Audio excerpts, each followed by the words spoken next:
Hello मित्रों, नमस्ते, प्रणाम, जय माता दी, हर हर महादेव।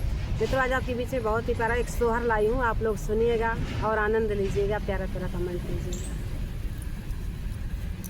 राजा कहे के लिए आया मोर गावा नवासी धार माधो बनवासी धार माधो बनवाई हो।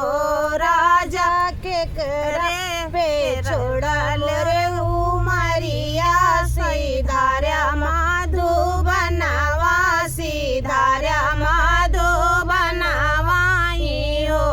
राजा के हो उठावेला महलिया तो के हो फूलवरिया तो के हो फूलवरिया ने हो। राजा के करा पे छोड़ल रे लऊ मारिया सीधार्या माधो बनवा सीधार्या माधो बनवाई हो।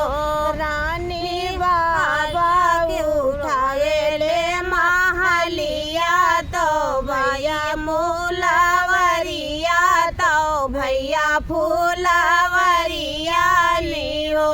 रानी ललना पे छोड़ल उमरिया सीधार्या माधो बनवा सीधार्या माधो बनवाई हो। रानी ललना पे छोड़ल उमरिया सीधार्या माधो बनवा सीधार्या माधो बनवाई हो। राजा कहे के लिए आया मोर गावा नवा सीधार्या माधो बनवा सीधार्या माधो बनवाई हो। राजा के कौआ पे बोझल तोरी नैया तो के तोरा पतवर लागे के थोआ पतवर लागे हो। राजा कने घाटे रुकिए तोरी रैया सीधार्या माधो बनवा सीधार्या माधो बनवाई हो।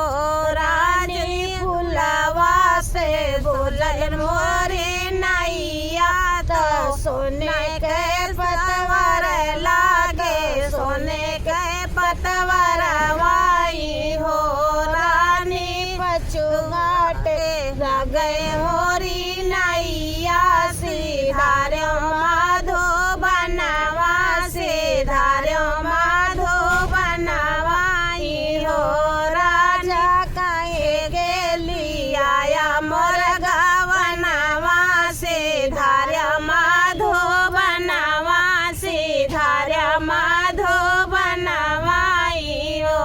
राजा कैसे कर तोहरी रैया तो यावरा बहिनिया तो यावरा बहिनिया हो।